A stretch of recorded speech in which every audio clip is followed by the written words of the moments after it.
Hello दोस्तों, welcome to संस्कार studies. दोस्तों आज है 30 जुलाई 2020 और आज तक के जितने भी करंट अफेयर्स के इंपॉर्टेंट क्वेश्चंस हैं वो डिस्कस करेंगे आज के सेशन में। ठीक है, शुरू करते हैं आज का सेशन। देखिए, फर्स्ट क्वेश्चन है, छत्तीसगढ़ सरकार ने हाल ही में कोविड-19 के बढ़ते मामलों को देखते हुए प्रमुख शहरों में लॉकडाउन की अवधि को कितनी तारीख तक बढ़ा दिया है। देखिए, देश में कई जगहों पर, कई राज्यों में या कई शहरों में अभी तक भी लॉकडाउन लगा हुआ है और उसका कारण बेसिकली जो कोविड-19 है, ठीक है, उसकी बढ़ती संख्या है। और इसी के चलते छत्तीसगढ़ सरकार ने भी अपने कुछ शहरों में लॉकडाउन की अवधि को बढ़ा दिया है, क्योंकि वहाँ पे बहुत ज़्यादा केसेस डेली में सामने आ रहे हैं। ठीक है, तो इसी कारण से छत्तीसगढ़ सरकार ने अभी लॉकडाउन की जो अवधि बढ़ाई है वो 6 अगस्त तक बढ़ाई है। तो नवीन जो निर्धारित अवधि है वो 6 अगस्त लॉकडाउन की कर दी गई है। ठीक है, जो पहले क्या थी, पहले 31 जुलाई थी। ठीक है, 31 जुलाई थी, लेकिन इसे अभी हाल ही में एक्सटेंड कर दिया गया है 6 अगस्त तक। नेक्स्ट क्वेश्चन देखिए, केंद्रीय वित्त मंत्री निर्मला सीतारमण के अनुसार वित्त वर्ष 2020-21 के लिए सरकार ने कितने लाख करोड़ रुपए का विनिवेश लक्ष्य रखा है। तो देखिए, वर्ष 2020-21 का जो विनिवेश लक्ष्य रखा है भारत सरकार ने, वो रखा है 2.10 लाख करोड़। ठीक है, 2.10 लाख करोड़ का लक्ष्य रखा है भारत सरकार ने। देखिए, इसके बारे में वित्त मंत्री के अनुसार इस वित्त वर्ष 2020-21 के लिए मोदी सरकार ने 2.10 लाख करोड़ रुपए का विनिवेश लक्ष्य रखा है। इसमें 1.20 लाख करोड़ रुपए पीएसयू के विनिवेश से आएंगे और 90,000 करोड़ रुपए वित्तीय संस्थानों में हिस्सेदारी बेचकर जुटाए जाएंगे। ठीक है, तो टोटल जो लक्ष्य रखा गया है वो 2.10 लाख करोड़ का रखा गया है। नेक्स्ट क्वेश्चन देखिए, भारत और किस देश ने 27 जुलाई 2020 को रक्षा उद्योग और प्रौद्योगिकी साझा करने समेत कई क्षेत्रों में रणनीतिक सहयोग को बढ़ाने का संकल्प व्यक्त किया है।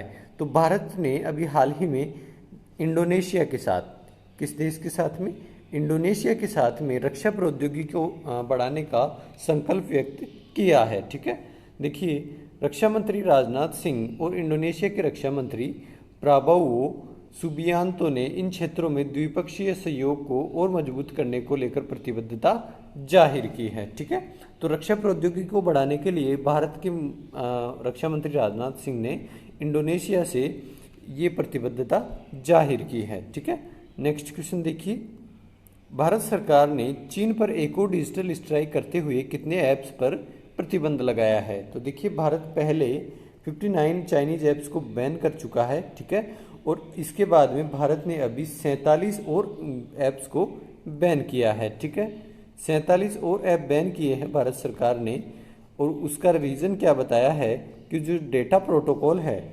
प्रोटोकॉल है उसका जो उसकी निर्धारित प्रक्रिया को ये ऐप्स पूरा नहीं करते। ठीक है, तो बेसिकली आप समझ सकते हैं कि जो प्राइवेसी होती है, यूज़र की प्राइवेसी, उसको लेकर ये ऐप सिक्योर नहीं है। ठीक है, तो इसलिए 47 और ऐप को बैन किया है भारत सरकार ने। ठीक है, इसके बाद में जो इंडियन आर्मी है, भारतीय सेना है, उसने भी 89 ऐप्स के यूज़ पर बैन लगा दिया है। ठीक है, तो इंडियन आर्मी के जितने भी कर्मचारी हैं, चाहे वो सैनिक हो या ऑफिसर हो, कोई भी हो, ठीक है, तो उनको 89 जो ऐप्स हैं उन पर बैन लगा दिया है यूज़ पर, और उसके साथ में इनमें सोशल मीडिया ऐप्स भी शामिल हैं, जैसे फेसबुक, इंस्टाग्राम वगैरह भी शामिल हैं। ठीक है, देखिए, केंद्र सरकार ने भारत और चीन के बीच जारी तनाव के बीच 47 और चीनी ऐप पर प्रतिबंध लगा दिया है। केंद्र सरकार पहले 59 चीनी ऐप पर बैन लगा चुकी है। ठीक है, तो पहले 59 चीनी ऐप्स को बैन किया, अब 47 और चीनी ऐप्स को बैन कर दिया गया है। नेक्स्ट क्वेश्चन देखिए, पृथ्वी विज्ञान मंत्रालय ने अपने 14वें स्थापना दिवस के अवसर पर किस मोबाइल ऐप का शुभारंभ किया। तो देखिए, पृथ्वी विज्ञान मंत्रालय ने अपने 14वें स्थापना दिवस पर मौसम नाम का मोबाइल ऐप शुरू किया है। ठीक है, जिसमें क्या होगा कि अपने को मौसम की कंप्लीट जानकारी मिलेगी, जिसमें बारिश है, टेम्परेचर है, सूर्योदय है, सूर्यास्त है, इन कंप्लीट डिटेल हमें इस ऐप के माध्यम से मिलेगी। ठीक है, देखिए, पृथ्वी विज्ञान मंत्रालय के स्थापना दिवस के मौके पर 27 जुलाई 2020 को पृथ्वी विज्ञान मंत्री डॉक्टर हर्षवर्धन ने मौसम मोबाइल ऐप की शुरुआत की, यह ऐप देश भर के 800 संस्थानों के मौसम का हाल बताएगा। तो ये देश भर का मौसम का हाल ये ऐप बताएगा, जिसमें चाहे बारिश हो चाहे फॉग हो, ठीक है, और जो सूर्योदय सूर्यास्त है, टेम्परेचर है, उसकी भी ये जानकारी देगा। नेक्स्ट क्वेश्चन देखिए, प्रधानमंत्री नरेंद्र मोदी ने हाल ही में वीडियो कॉन्फ्रेंसिंग के जरिए कोविड-19 परीक्षण की कितने अत्याधुनिक परीक्षण प्रयोगशालाओं का शुभारंभ किया है। तो देखिए, हाल ही में पीएम मोदी ने तीन कोविड-19 की परीक्षण प्रयोगशालाओं का शुभारंभ किया है, ठीक है। देखिए, भारतीय आयुर्विज्ञान अनुसंधान परिषद ICMR के अंतर्गत नोएडा, मुंबई और कोलकाता में राष्ट्रीय संस्थानों में स्थित है, ठीक है। इन अत्याधुनिक प्रयोगशालाओं से परीक्षण क्षमता में बढ़ोतरी होगी और प्रत्येक शहर में करीब 10,000 व्यक्तियों के नमूनों की जांच की जा सकेगी। तो जो 3 प्रयोगशालाओं का शुभारंभ किया है वो हैं नोएडा, मुंबई और कोलकाता, ठीक है। तो इनमें ये जो राष्ट्रीय संस्थान हैं, इनमें ये प्रयोगशालाएं स्थित हैं जहाँ पे कोविड-19 के परीक्षण के लिए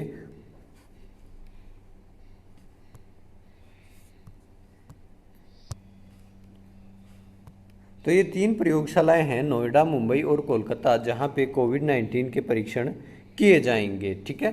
नेक्स्ट क्वेश्चन देखिए, हाल ही में किस IIT के शोधकर्ताओं ने 1 घंटे में कोविड-19 का पता लगाने के लिए रैपिड टेस्टिंग डिवाइस विकसित की है। तो देखिए, रैपिड टेस्टिंग जो डिवाइस विकसित की है वो की है IIT खड़गपुर ने। IIT खड़गपुर ने एक ऐसी डिवाइस विकसित की है, ठीक है, जो रैपिड टेस्टिंग से जल्द कोरोना वायरस का पता लगाती है, ठीक है। देखिए, IIT खड़गपुर के शोधकर्ताओं ने एक नई कम लागत वाली पोर्टेबल डिवाइस विकसित की है। यह पोर्टेबल डिवाइस जो कोविड-19 का परीक्षण करती है और 1 घंटे में परिणाम दे सकती है, ठीक है। तो पहला तो क्या है कि ये बहुत ही कम लागत वाली डिवाइस है, ठीक है। दूसरा, ये 1 घंटे में ही रिजल्ट बता देती है, तो ठीक है। तो ये फास्टली और मतलब कम लागत में आप कोरोना वायरस का टेस्टिंग इससे कर सकते हैं, ठीक है, जो किसने डेवलप की है, IIT खड़गपुर ने। नेक्स्ट क्वेश्चन देखिए, निम्न में से किस संस्था के एक रिपोर्ट में कहा गया है कि कोरोना संकट के चलते दक्षिणी एशिया के 2.2 करोड़ बच्चे प्रारंभिक शिक्षा से वंचित हो रहे हैं। देखिए, ये रिपोर्ट अभी हाल ही में जारी की है यूनिसेफ ने, ठीक है। यूनिसेफ ने रिपोर्ट जारी की है जिसके अनुसार जो दक्षिणी एशिया है उसमें 2.2 करोड़ बच्चे प्राइमरी एजुकेशन से वंचित हो रहे हैं, ठीक है। अब यूनिसेफ की बात करें तो इसकी स्थापना कब हुई? इसकी स्थापना 1946 में हुई थी, ठीक है, 1946 में हुई थी और इसका हेडक्वार्टर है न्यूयॉर्क में। न्यूयॉर्क में इसका हेडक्वार्टर है और ये UN के अधीन काम करने वाली एक संस्था है, ठीक है। यूनाइटेड नेशंस है, उसी के अधीन काम करती है यूनिसेफ। नेक्स्ट क्वेश्चन देखिए, भारत ने हाल ही में बांग्लादेश को कितने ब्रॉडगेज डीजल इंजन सौंपे हैं?